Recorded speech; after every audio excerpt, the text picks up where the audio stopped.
Hi viewers, welcome to thinkers room channel. Friends, ఈ ప్రపంచ చరిత్రలో, మానవ జాతి చరిత్రలో ఇప్పటి వరకు జరిగినటువంటి యుద్ధాలు, అంతర్యుద్ధాలు, దాడులు, ప్రకృతి వైపరీత్యాలు, ప్రతి దాడులు, వీటన్నిటి మూలంగా ఏర్పడినటువంటి అపారమైనటువంటి పౌర నష్టం గురించి మనందరికీ తెలిసిన విషయమే.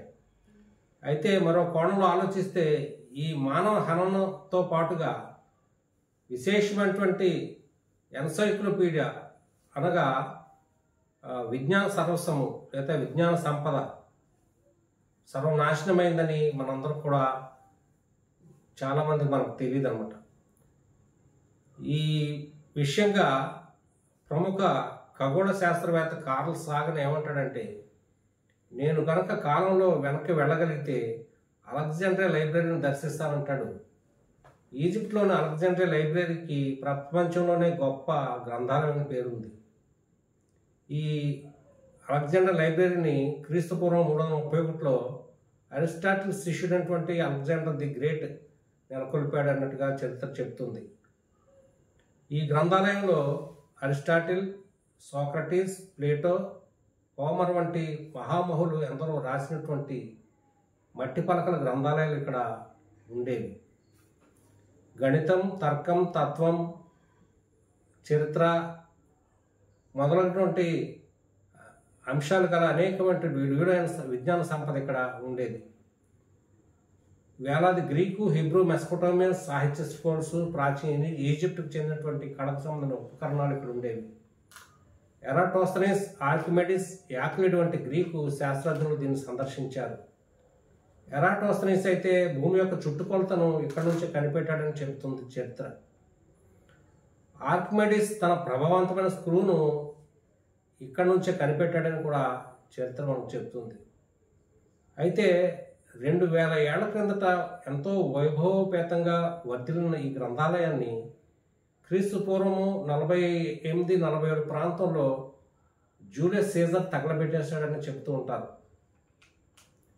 అయితే ఇది తగలబడిందని నిర్ధారించక చారిత్రక ఆధారం లేవని, మానవ జాతి పోగేసుకున్న సంస్థ వివేకసారం మట్టిపాలైందనటానికి అనుకోవడంలో ఉన్న ఉద్వేగం నుంచి కథ పుట్టి ఉంటుందని చెబుతాడు బ్రిటిష్ లైబ్రేరియన్ రచయిత రిచర్డ్ ఓవిండన్.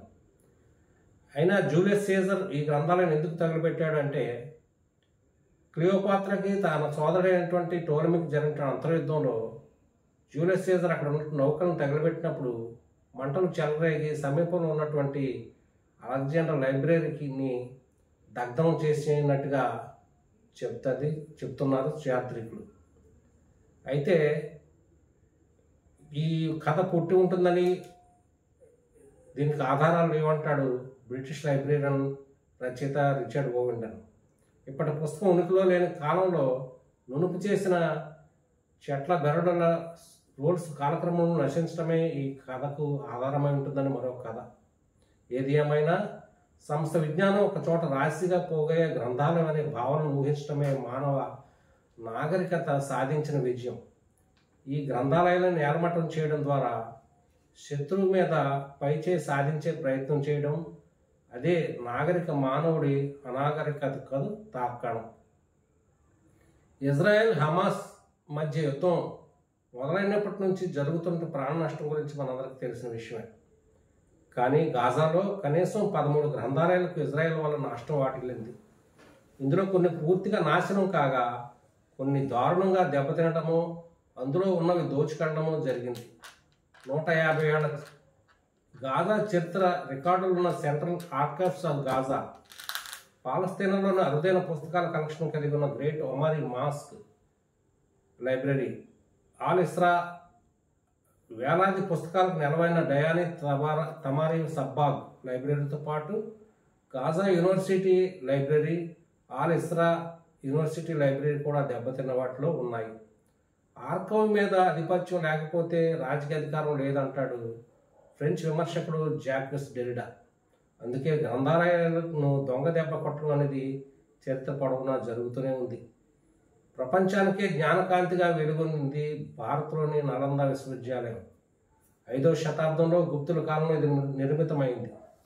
రత్నదధి, రత్నసాగర, రత్నరంజక పేరుతో 3 9 భవనాలు ఇక్కడ ఉండేవి. ఖగోళం, జ్యోతిష్యం, గణితం, రాజకీయం, ఆయుర్వేదం, వైద్యం, కళలు, సాహిత్యం, వ్యాకరణం, తర్కం సంబంధిత అంశాలన్నిటికీ నెలవు ఇది. జైన తీర్థంకరుడు మహావీరుడు 14 వర్షాకాలాలు ఇక్కడ గడిపాడట. క్రీస్తుశకం 1199లో బక్తియార్ ఖిల్జీ దీన్ని తగలబెట్టించాడు. దేశంలో బౌద్ధ ప్రభావం క్షీణించడానికి ఇది ఒక కారణమని చెప్తారు. గ్రంథాలయాల ద్వారా సమాజం తన సాంస్కృతిక వారసత్వాన్ని కాపాడుకుంది. కొన్నిసార్లు గ్రంథాలయాలను సాంస్కృతిక హనన పథకంలో భాగంగా ఉద్దేశపూర్వకంగా నాశనం చేశారు. ఎన్నో ప్రైవేటు లైబ్రరీలు మూర్ఖ దురాక్రమణదారుల వల్ల నాశనం అయ్యాయి అంటాడు పాత్రికేయుడు జానీ డైమండ్. బీజింగ్లో 8వ శతాబ్దంలో నెలకొల్పబడిన హన్విన్ లైబ్రరీ ఒక విజ్ఞాన భాండాగారం.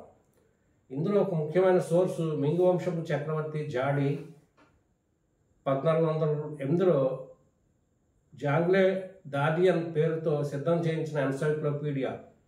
వ్యవసాయం, నాటకం, భూగర్భ శాస్త్రం, వైద్యం, కళ, చరిత్ర, సాహిత్యం లాంటి అనేక అంశాలతో కూడినటువంటి 22,000 విభాగాలు ఇందులో ఉన్నాయి. 1900 సంవత్సరంలో మంటలో లైబ్రరీ తగలబడిపోయినప్పుడు ఆ ఎన్సైక్లోపీడియా మొత్తం మసైపోయింది. వలసదారులు, తిరుగుబాటుదారుల రూపంలో ఉన్న బ్రిటిష్ వాళ్ళు, చైనీయులు దీనికి కారణం మీరేనని పరస్పరం నిందించుకున్నారు. అమెరికా జాతీయ గ్రంథాలయాన్ని 1814లో బ్రిటిష్ వాళ్ళు నాశనం చేశారు. అప్పటికి దాన్ని నెలకొల్పి 4 నెలలే అయ్యింది. సెనేటర్ల ఉపయోగార్థం 3000 వాల్యూములు ఇందులో ఉన్నాయి.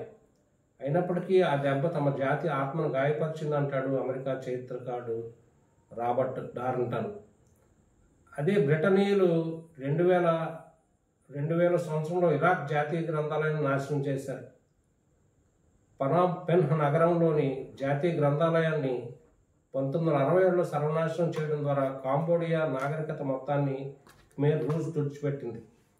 దేశ చరిత్రను మళ్ళీ ఇయర్ 0 నుంచి మొదలుపెట్టించాలన్న మూర్ఖత్వంలో భాగంగా కమ్యూనిస్టు నాయకుడు పోల్ పాట్ సైన్యం నరమేధానికి, సాంస్కృతిక హననానికి పాల్పడింది.